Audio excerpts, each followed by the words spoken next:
Hello, welcome back. We just finished our surface area unit and we're about to start our last unit over volume.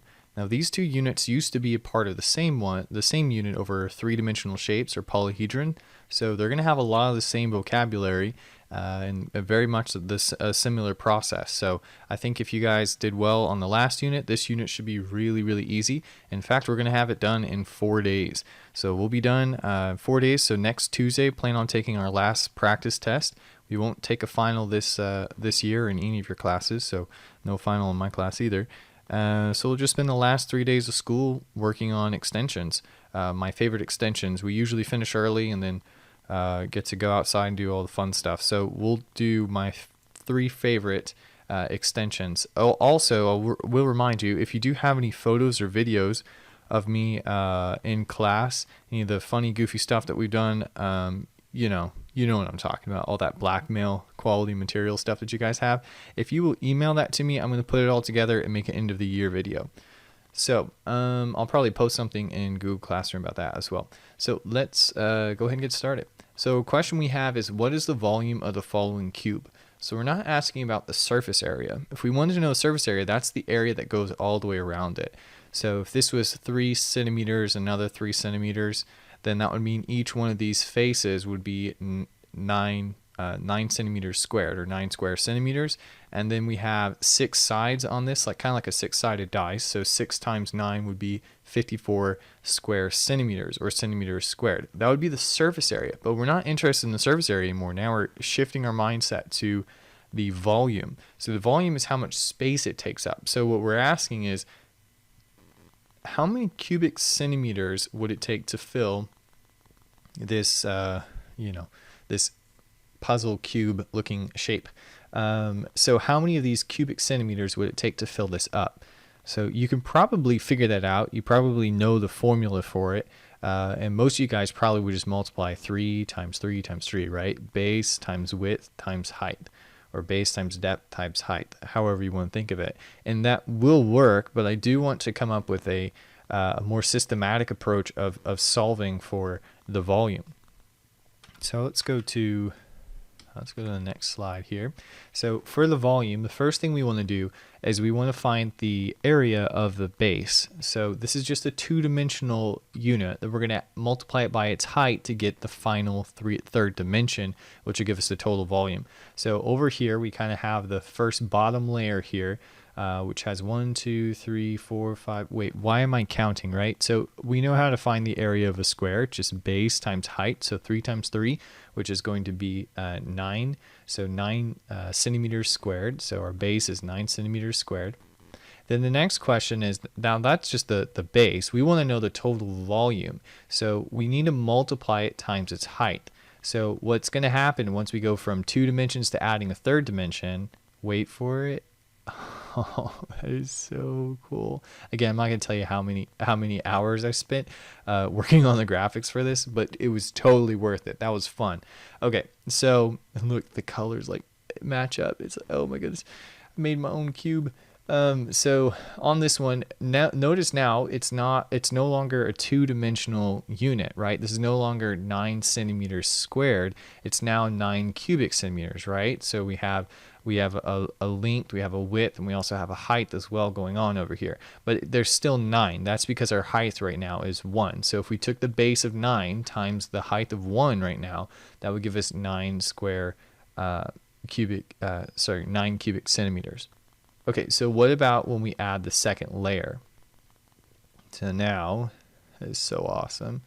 Our second layer, so now we have a height of 2, right? So we have a height of 2. There's 9 on the first layer and 9 on the second layer, so now it's going to be 18.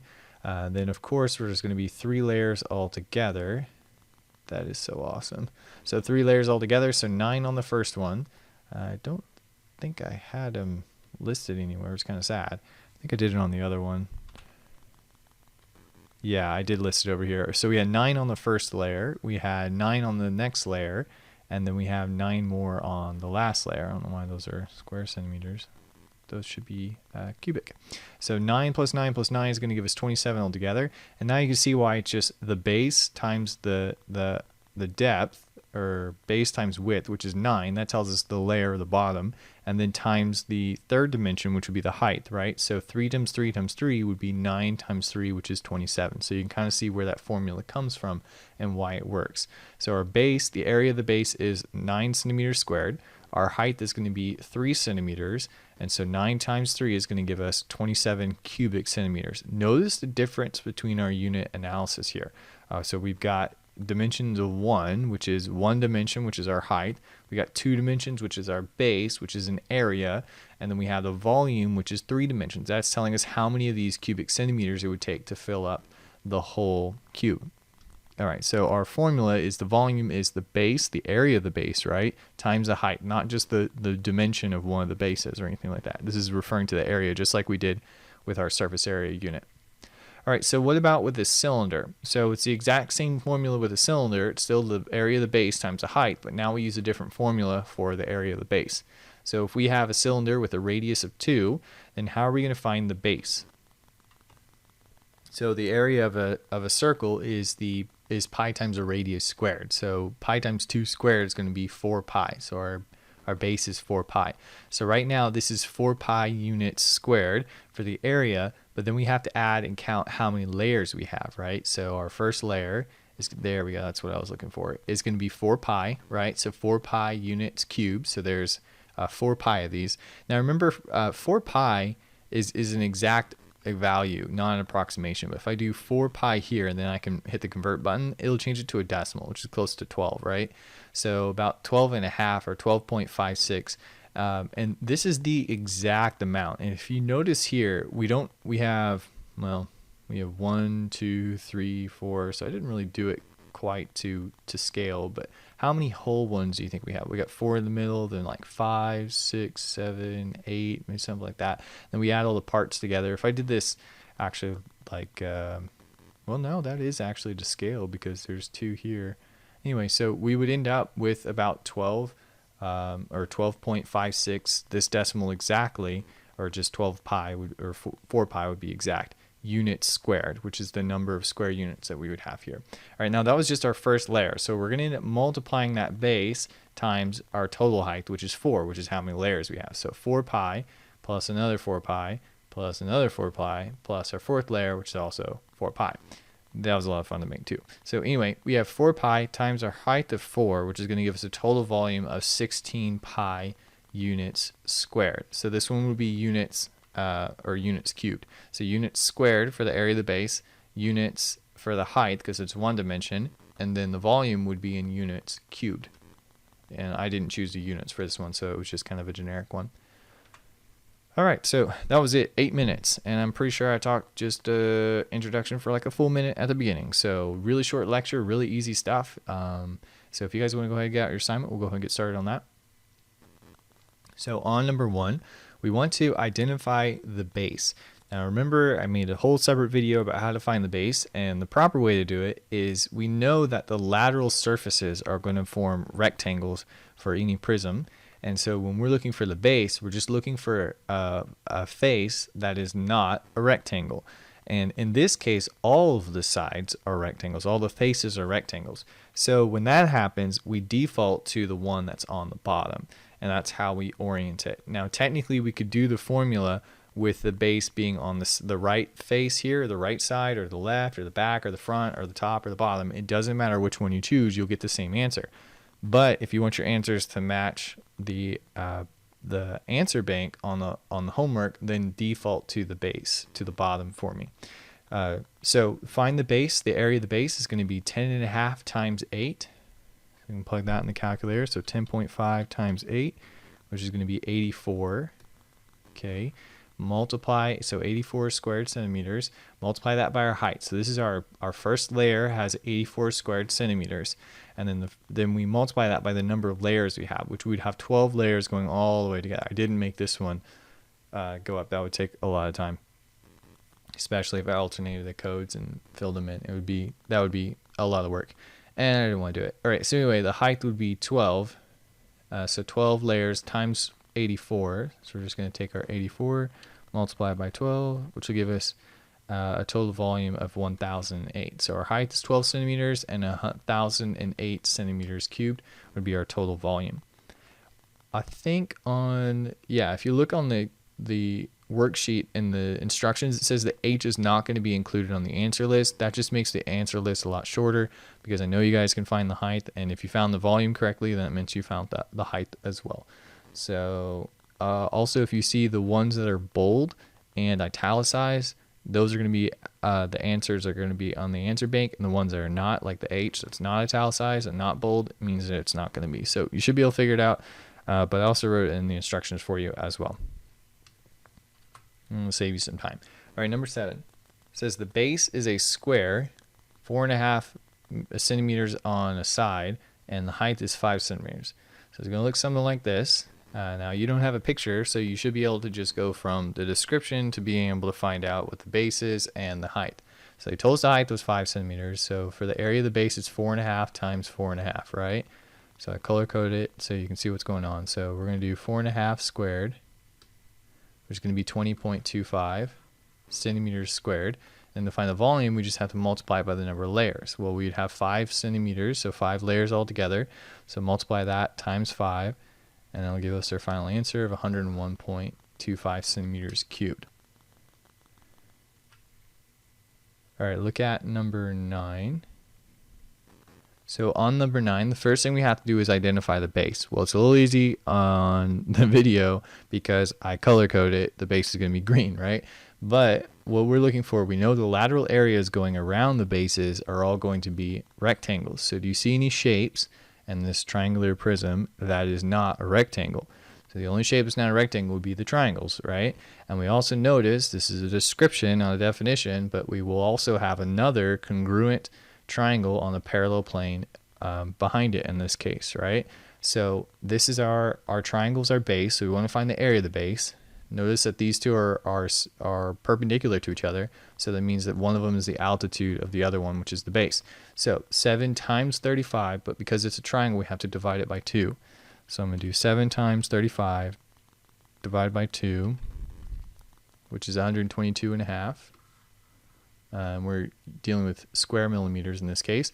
Our height is going to be the distance between the two parallel bases. So we got our triangle here and the other triangle. What's the distance between those two? Which is going to be 18 millimeters. So we're going to multiply our base times 18 millimeters. It's going to be a big number. It's okay, we got a calculator. So it's 2,205 cubic millimeters. Look at 13. So now we're doing the same thing as we did with the cylinders, but now we're dealing, or with the prisms, now we're dealing with cylinders.